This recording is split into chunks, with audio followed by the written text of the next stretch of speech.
Good morning students, class 8th आपका हिंदी व्याकरण। Book name है आपका कुटीर। ओके स्टूडेंट्स, फर्स्ट चैप्टर था आपका भाषा, लिपि और व्याकरण। ओके स्टूडेंट्स, आपका भाषा कंप्लीट हुआ था, बोली भी हो गई थी, लिपि आज हम यहाँ से पढ़ेंगे। प्रत्येक भाषा को लिखने की अलग अलग लिपि होती है, किंतु अलग अलग भाषाएं कभी कभी विशेष स्थिति में एक ही लिपि में लिख दी जाती हैं। जैसे आपका है राम जाता है, तो राम जाता है ये आपकी हिंदी है, तो ये आपकी देवनागरी लिपि हो गई। इसी को हमने इंग्लिश में लिखा राम जाता है, तो ये आपकी रोमन लिपि हो गई। कुछ भाषाओं की लिपि एक सी और कुछ की अलग अलग होती है। कुछ स्टूडेंट्स आपकी भाषाएं तो कुछ एक सी होती हैं, तो आपकी कुछ भाषाओं की लिपि अलग अलग होती है, और कुछ भाषाएं अलग अलग होने के बाद भी उनकी लिपि एक हो जाती है। जैसे अभी हम आपको बता रहे हैं, हिंदी हो गई, संस्कृत हो गई, मराठी हो गई, कोंकणी हो गई, ये सारी आपकी अलग अलग भाषाएं हैं, लेकिन इनकी लिपि आपकी समान है, देवनागरी। इस तरह अंग्रेजी हो गई, जर्मन हो गई, फ्रेंच हो गई, इसकी आपकी क्या है, रोमन। क्यों है तो सब अलग अलग, लेकिन लिपि इनकी एक है। ओके स्टूडेंट, अब आपका आता है उर्दू। उर्दू की आपकी फारसी, पंजाबी की आपकी गुरुमुखी, तमिल की आपकी तमिल, बांग्ला की आपकी बांग्ला। अब हम जानेंगे व्याकरण। व्याकरण क्या है, व्याकरण के बारे में। व्याकरण वह शास्त्र है जिससे भाषा के शुद्ध रूप का ज्ञान होता है।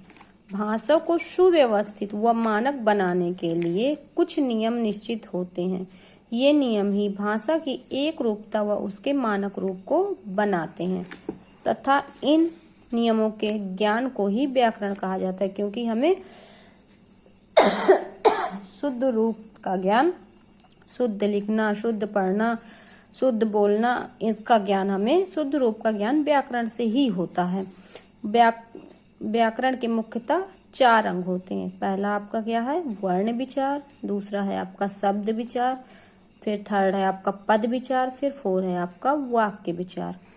ओके स्टूडेंट्स, अब आगे के चैप्टर में हम इनका विस्तार से जानेंगे। ओके स्टूडेंट्स, अब मैं आपको बुक फिल करा रही हूँ, तो आप लोग ध्यान से फिल कर लीजिएगा।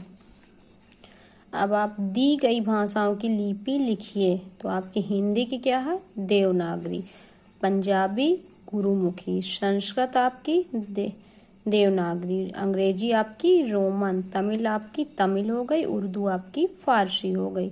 ओके स्टूडेंट्स, अनपढ़ आदमी लिखित भाषा का प्रयोग कर सकता है, क्योंकि जो अनपढ़ होगा वो लिखित भाषा का प्रयोग कर ही नहीं सकता, कैसे पढ़ पाएगा, वो अनपढ़ है, तो फॉल्स होगा। हिंदी दिवस आपका 14 सितंबर को मनाया जाता है, तो आपका राइट है। अलग अलग भाषाओं की एक लिपि हो सकती है, ये भी आपका राइट है।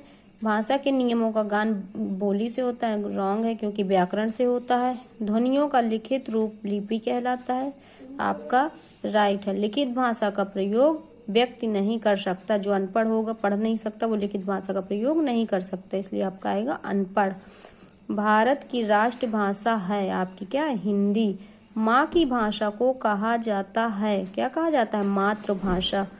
अब आपकी किसी सीमित क्षेत्र में बोली जाती है, क्या बोली जाती है, बोली आपकी सीमित क्षेत्र में बोली जाती है। अंतरराष्ट्रीय भाषा कहा जाता है, किसको कहा जाता है, अंग्रेजी को अंतरराष्ट्रीय भाषा कहा जाता है। अब आपका विकल्प छांटिए। रेडियो की भाषा क्या है आपकी, मौखिक है, क्योंकि वो बोल रहा है। सरकारी कामकाज की भाषा को कहते हैं राजभाषा। ब्रज भाषा है आपकी बोली। 14 सितंबर को मनाया जाता है आपका हिंदी दिवस। हिंदी की लिपि है आपकी देवनागरी। ओके स्टूडेंट्स, ये आपका बुक का वर्क है, ये आप बुक में ही कंप्लीट करके मुझे पिक सेंड करेंगे। ये आपका HW है। ओके स्टूडेंट्स, अब आपके क्वेश्चन आंसर मैं आपको नेक्स्ट डे कराऊंगी। Okay, thank you.